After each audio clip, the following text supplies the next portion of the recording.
Design is tough because not only was I looking for a job, but you also have to prove that you have talent. And if you don't align with the company's brand, or like if you get an interviewer that doesn't really like your style, can like your personality, but if they don't like your work, then you're shit out of luck. In today's episode, I'm gonna sit down with Michelle Coyle, the founder of Beach Team Marketing. What I learned from her is that the best social media marketing agencies are not paying for leads. Why? Because they did enough networking so that everyone in their local area are coming to them and they don't have to seek out for advertisement. But I'm going to talk to Michelle about networking and how she has built her career from a freelance graphic designer to a full-on agency owner.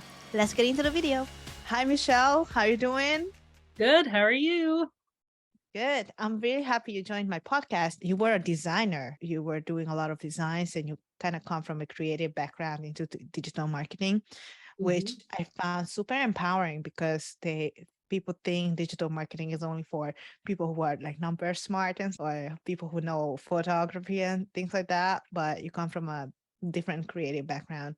Yes, my background is actually in graphic design. And so I feel that when I'm doing marketing, I also want to make sure you look good too, because that's also really important. When I first started out, when I first graduated, I actually ended up in the wedding industry and I wound up doing custom wedding invitations. So I got to do my fun design work as well as be crafty at the same time. And I got my first taste of marketing because the business I was working for went out of business within the first year that I worked there. Oh yeah, because of COVID, right?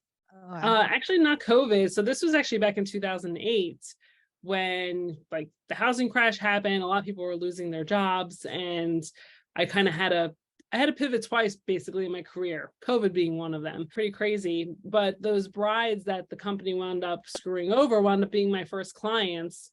And I was a self-taught marketer. So I had to learn how to market my own wedding business. And when other wedding professionals saw what I was doing, they were like, oh, can you do that for me? And I kind of built up my portfolio that way. A lot of it was, again, foundational marketing where we would do email blasts. Hey, what can you do organically? Going to bridal shows, all of that. And paid strategies came later on. But back in 2020, when COVID happened, I couldn't do weddings anymore. I had to, of course, pivot a little bit. And I was like, okay, let me go back to graphic design and freelance. I wound up working for a social media company for 2 years called Out Loud Social Media. And I basically helped run the business, which was a lot of fun. Okay. But yeah. I really fell in love with social media, and we would come up with strategies, copywriting, and graphics for our clients and schedule it all out for them. So it really helped me understand the organic approach to marketing, as well as doing reviews. But I was always feeling like there was a little piece missing where people are like, well, what's next? What else can I be doing? And I thought, oh, that'd be really cool to offer one day. Unfortunately, last year, the company had to close, but I decided, you know what, I'm just going to offer a full menu of digital marketing because I have a really strong belief in customer service. So I would love for someone to come to me and say, hey, Michelle, like I need help with this, this, and this. I'm like, you know what, I'm your girl. And even if I'm not the expert in something, I know someone who is. So it's really important to have that network of people that are experts in something else that you may not be 100% of an expert in. I have so many questions here because obviously you pivoted your business twice in your career and due to like external stuff that you had nothing to do with. Plus, you've mentioned how you're finding clients and like how you are an agency owner now. So first, I'll start with kind of pivoting your career. I recently read an article like so many writers, I don't know how many exactly, but writers do get laid off because of ChatGPT is now very, very popular. You also had to change things, but you still stayed in marketing. But like, how do you see this problem where, a robot is kind of doing 80% of somebody else's job as a result, they get laid off, Interesting. I get this question a lot, and I have a really cool analogy that you can share with people. So it's all about how, pretend you're in a kitchen, right? You're in this, and there's Gordon Ramsay, right? And you're going to cook with him. right? And you're in a Oh kitchen, no. all the same ingredients, right? And you're in the same kitchen, same stove, the whole environment is the same. If I'm going to cook a steak and he's going to cook a steak, whose steak would you eat? Right. Right. So I find that we had to think of ChatGPT like a little bit of a different way, where it is a tool and a way, because we also have to know how to use it and how to prompt it correctly. And that's going to be very important going forward. So I think that for those who feel like, oh, I want to lose my job, well, just think of how you can market yourself differently to show your value. Yes, maybe you'll use it as a tool and maybe as a brainstorming tool, but I think ultimately in the end, you can still get your point across and be that creative writer that you are, if that makes sense. Yeah, Mhm. that's true. I also advocate for companies to literally teach how to use AI, or like have somebody who is really nerdy and then do a prompt engineering within the company to help these writers, because it's not okay. I don't think it's fair to like let go of writers. I do agree, like you should let go of writers who don't want to improve themselves. Then yeah, Mhm. ChatGPT is like perfect. But there are writers out there who really love their profession, and if they just kind of try this tool and kind of learn it or even prompt it, you know, then So they get you ahead so much faster. Yeah, you actually bring up a good point. My husband, who's actually in the job market right now, he sees a lot of job postings out there for prompt engineers. So I think what people need to do if they want to go after a career in copywriting, they need to think of that, because prompt engineering, it's also like creative writing, like how to think of a topic differently to get Chat GTP to come up with an answer that you want it to. Uh, Yeah. I would say as a creative, messing around with some AI that like text to image, there's a lot of work that needs to be done in that space. But I always try to think, okay, how can I prompt this differently in order to get the image that I'm going for?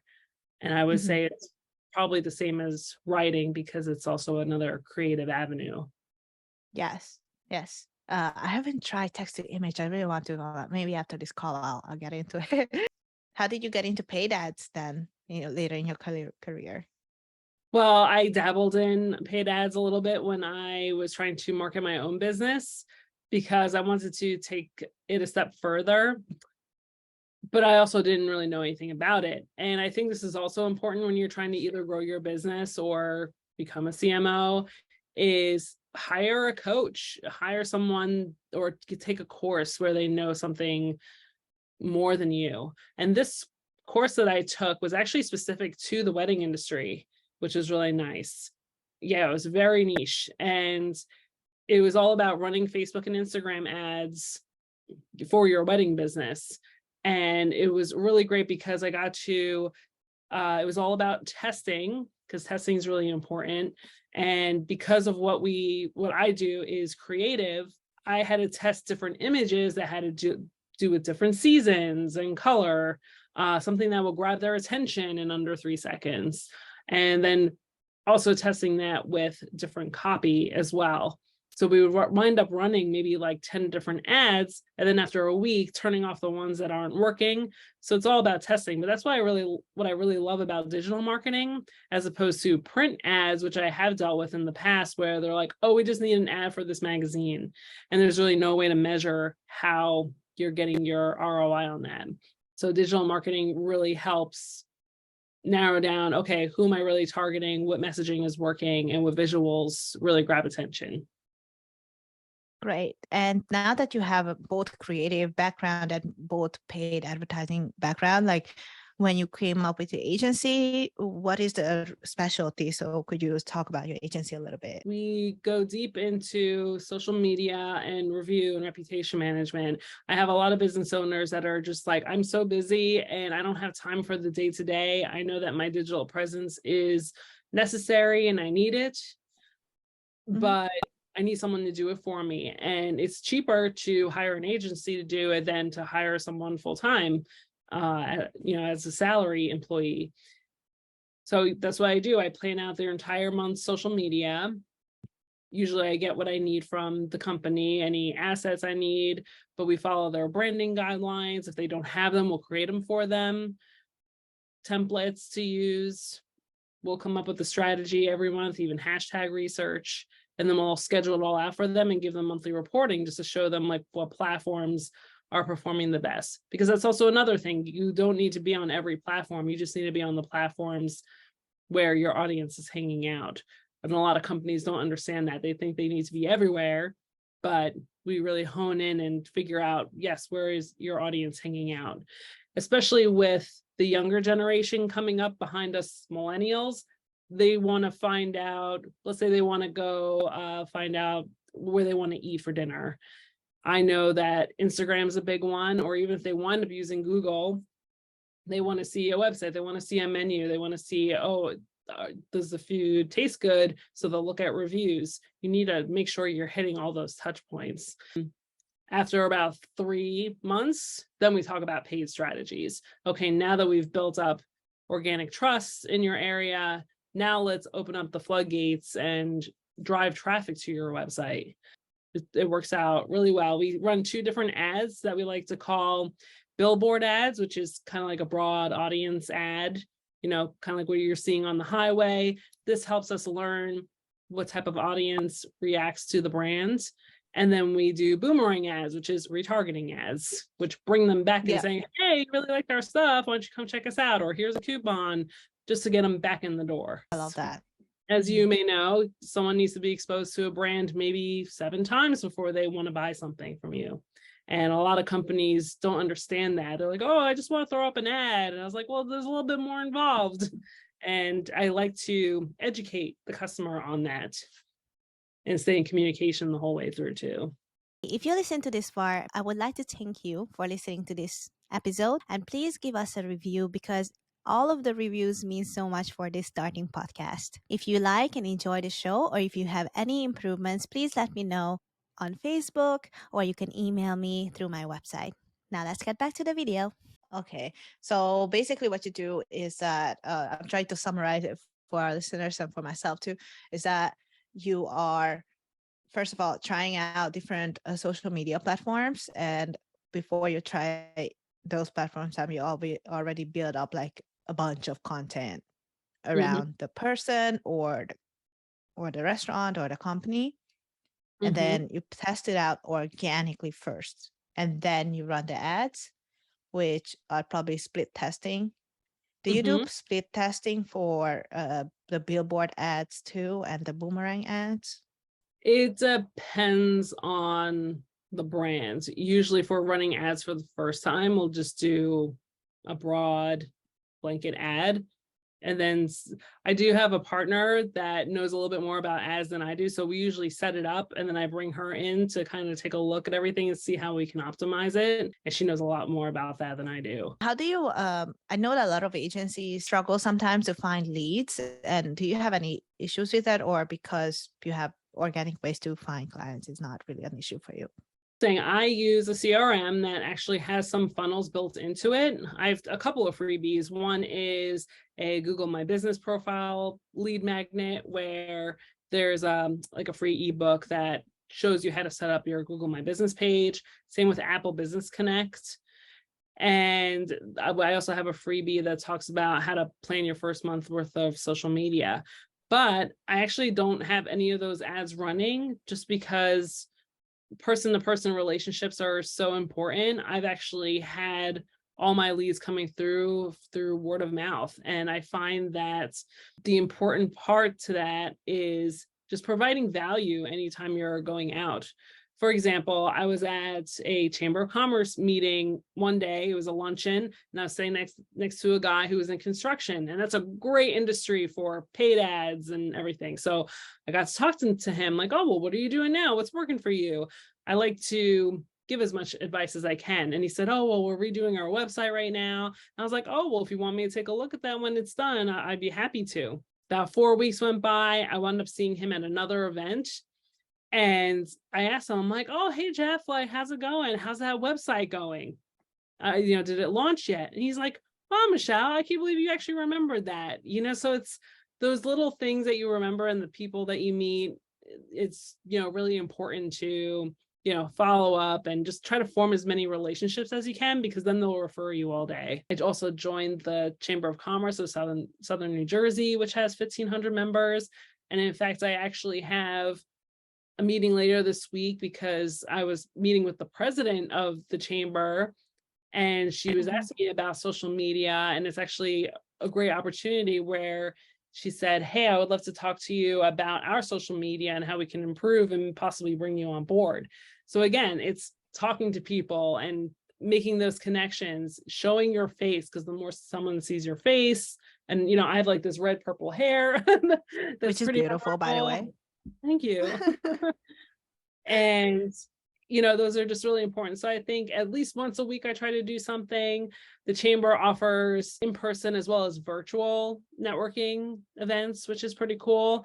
They do this thing called it's like speed networking. So for 5 minutes, they'll like put you in a breakout room with someone. So it's like you're forced to talk to them, which is really cool. So I like to just make it lighthearted. I come up with like a 20-second commercial about me, just like touching on like one specific thing. This way you're not talking their ear off about, oh, I do this, I do that. You really want to make it about the other person and learn as much as you can about the other person.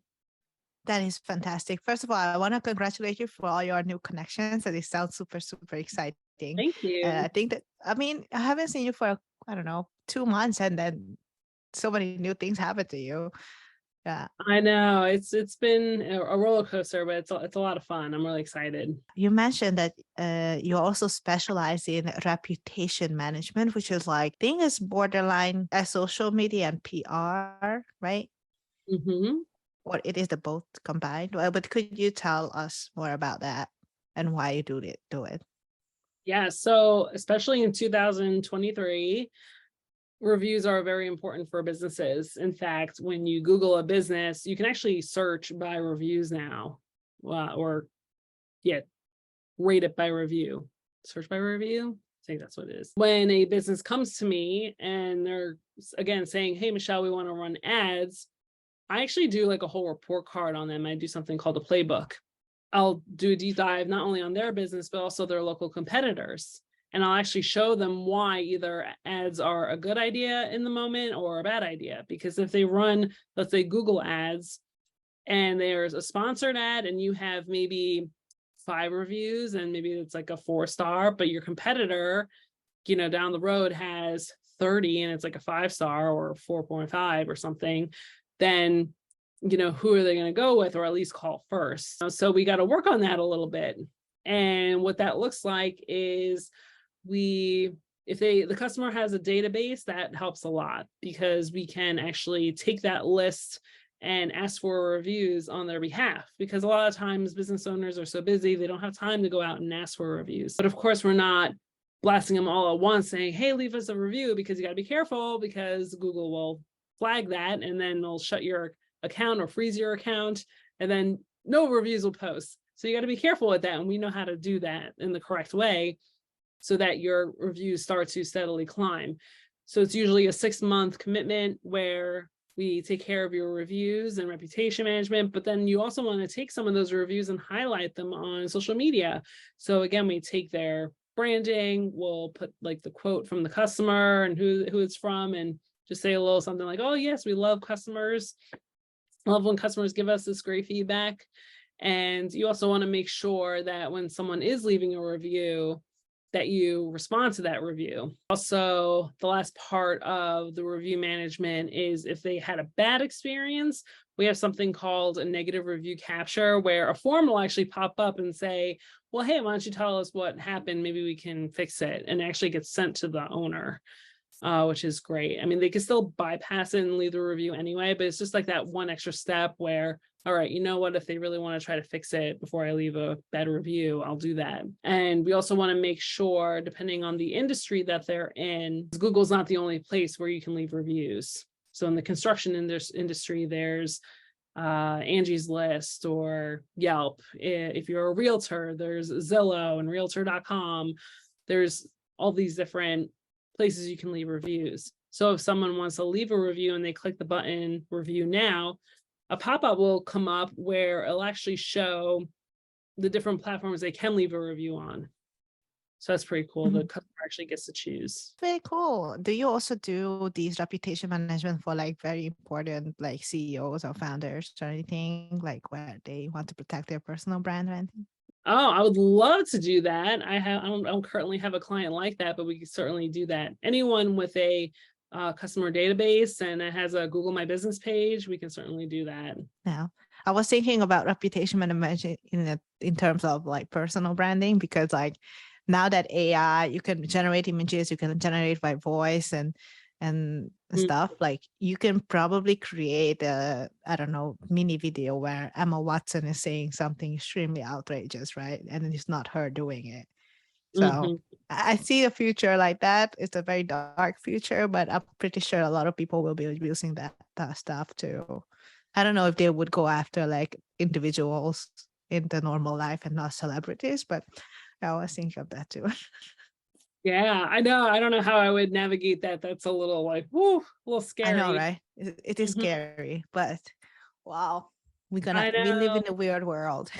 I know. And sometimes I think, yeah, because that's another, you bring up a good point about personal brands, because if you're talking about business coaches, yeah, life coaches, they're, or even realtors, I would say, have a personal brands.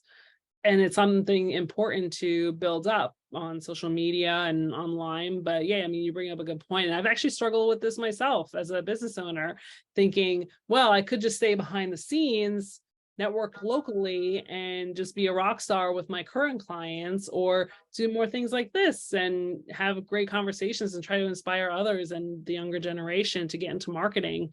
And, I struggle with that sometimes just because AI could take my face and my my I voice, and know. it's like, no, I didn't say that. I don't know what you're talking about. It is crazy. Yeah.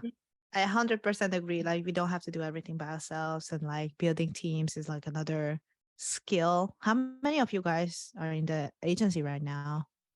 I have Mhm. a project manager because that was a hat I really needed to take off and try to get someone in to help me organize everything.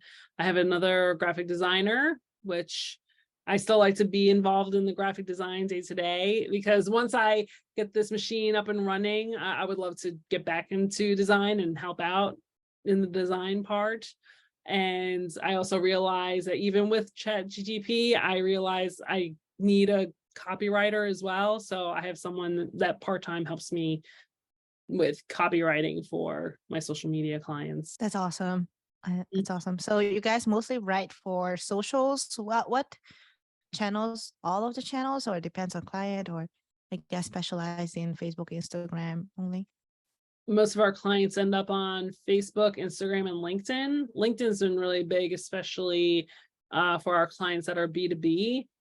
I feel like LinkedIn's very underutilized in many ways, especially when it comes to businesses. So we want to make sure they're showing up there as well. But involved with that is hashtag research, and there's rules for the different platforms. So you really shouldn't be putting hashtags on Facebook, for example, because you want them Yeah, pointless. page. Yeah. Exactly. And I mean, I would even say, like, there's just so much out there saying like, oh, are hashtags working? Are they not working? But it's like, it's also not hurting. So we still do it anyway, even though I feel like we hate it, right? I would love a better solution to that. How do Yeah. you do hashtag research? I didn't really dive into that. Is it like keyword research? But I don't know how to measure difficulty. Anyway, so could you like briefly walk me through? There's a website that we use called besthashtags.com. So it's best-hashtags.com. We put in a hashtag or maybe like 3 or 4 hashtags that we are thinking of using, and actually spits out the most popular hashtags as well as like the second most popular. You don't want to just like copy and paste that and toss it in, but you want to use a good mix of popular, maybe like a middle of the road popular, but also local hashtags, especially for local businesses. So there's like a mechanic that is a client of mine down here in South Jersey. So I'll actually use the town name, mechanic, or, New Jersey auto body or something like that. So you want to use a mix of those. And the rule, I know that there's a limit where you can have 30 hashtags for Instagram, but they're saying try to use 10 or less. It changes all the time, but that's why my clients have my agency where, it's up to me to keep on top of all those rules. I see. I like to play around with LinkedIn nowadays because I see that LinkedIn also has a lot more reach compared to Facebook or Instagram. And I see that, I don't know what's your opinion, but my opinion right now is like LinkedIn looks like Facebook maybe 5-7 years ago. Right. And I'm like, yay, this is cool. Because, but also at the same time, like a little bit like Twitter, because it really does matter how you write the copy and stuff. So yeah, I really like playing around with LinkedIn. Yeah, it's great. And LinkedIn has ads. You can do LinkedIn ads as well, but they just run a little bit more expensive. So we have a recruiting agency that is one of our clients, and they're currently running LinkedIn ads because that's what they're doing. They're trying to recruit people to, switch jobs. So that's perfect for them right now. Have you worked with CMOs directly as an agency? Yes, as a freelancer. Okay. I worked with a CMO who this was actually for a dental plan company. They sell dental plans to dentists, and I did a lot of. It was a very strict brand, so doing graphic design for him was very tedious. Very you had to follow the guidelines like to the T, which was really interesting. But what's also interesting is when I started all of this, I asked them, I said, hey, I see what you do for this brand. And I've been like slowly like hinting at the fact that like, hey, I would maybe love to help you with digital marketing, because CMOs could do that. They could outsource certain things that they can't hire in-house for. We actually worked, when I worked for Out Loud, we actually worked with 2 CMOs, one for a bank, and I forgot the other one. But again, they couldn't hire someone full-time to do all their social media. So they hired us and took care of all that for them. Awesome. I asked this question because like, if anybody wants to be a CMO one day, like it would be awesome to see what is it like to be one, but what is it like when somebody else is working with them. So like, what are the expectations and like, what's the communication like? I am personally very interested too, because it's really cool to see the 2 sides of the coin. Say, communication is key. If you are able to, if you're a CMO and you're trying to bring on someone that's going to help you, just make sure that they are able to, get into your project management system, whatever you have. We use Asana here in my agency. This way you can have clear expectations. I am also all about meetings that can be emails, like I don't like to waste time on anything. Let's just get to the point. Here are the guidelines. And, this person reports to that person. Maybe we'll just have one quick meeting once a week. So it's just all about communication and setting due dates and, what you need to do. Yes. Yeah. What is the one thing that you would change if you were in your early 20s to get the successful earlier or something? Because I'm a creative and I was so stuck on the design aspect of things, I wish I pushed myself a little bit more to learn more about marketing. Because it changes all the time, I would say, oh, I can learn a little bit of this. And then I thought I was okay for a while, but no, like it constantly changes.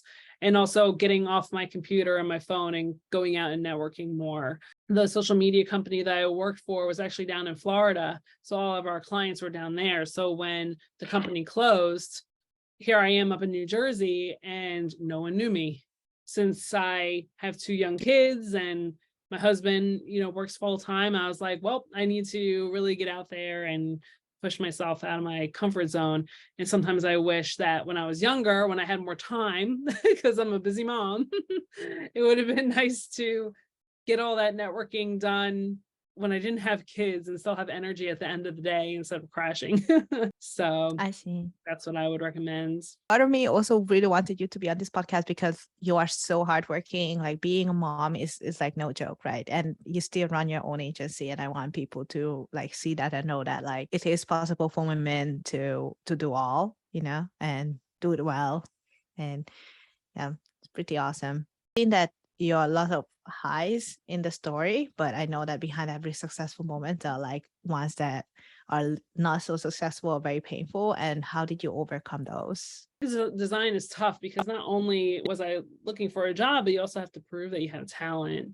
And if you don't align with the company's brand, or like if you get an interviewer that doesn't really like your style, then they can like your personality, but if they don't like your work, then you're shit out of luck, basically. And I just felt like when I graduated and with COVID happening, I just felt like I just kept getting knocked down. It's like, here I am, I'm just trying to work and do my thing and do what I love. And one thing I didn't really mention was when I was running my custom wedding invitation business, I also wanted to get off the computer because I love to draw and paint. And I found a company where we did mobile paint parties. And I was like, oh, that's so much fun. It gets me off the computer. Yes, you go to someone's house or business and you take them step by step through a painting. It was a lot of fun. But yeah, like COVID shut both of those down. And even like I really didn't know what I wanted to do. It was just like a tough time for everyone. And I think like the biggest struggle was, yes, being a mom, because my husband works from home, so he was able to keep his job, which is nice. But that really was a hard struggle, trying to balance having a second grader on remote learning. And then I had my daughter who would usually have been in daycare, and she's just running around the house all crazy. So it was like a really hard time in the house. So I would say it also made me stronger because I was like, well, if I can get through this, I can get through anything. And so my super mom kind of kicked in, where we created a COVID schedule. So we worked it around my son's remote school schedule, and we had like an hour and a half where it was quiet time. They pick a spot in the house or outside where they read or play a game or something. And that was at least my time where I could sit down and maybe try to think through what I wanted to do next, or work on some freelance project that I was maybe commissioned to do. But until I started working for the social media company, it was pretty tough to get through. COVID really hit moms really hard. And yes. It was a really, really hard time. But I would say it made me stronger in the end. Kids are out of school in 10 days. So now I'm bracing myself for that. So I'm hoping that a lot of the systems and processes that I put in place in my business now will actually help me through that time, so I could actually spend time with them, because I'm doing this for them. I would love to spend more time with them, go to the school parties, kids' graduations. There was like things like that I'm able to do because I run my own business, and I know that things are being taken care of in the background. So I can go do those things. Any last words for aspiring CMOs and entrepreneurs that now that you have reflected all the hardships you've gone through? Yeah, I would say learn time management, figure out like when you want to be working, because it's very easy when you're working in your home to want to work all the time, and you need that break. Yeah. You may think that you want to keep pushing yourself, but even if it's just a half an hour, go for a walk and come back. It's so much better.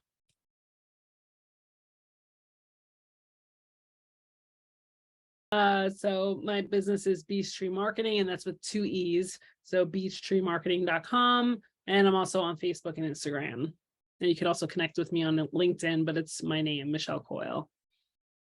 Amazing. So I'm going to link all the connections down in the show notes. And thank you for joining the podcast. Thank you, Michelle, thanks so much for having me. This is so great. I hope I helped someone today.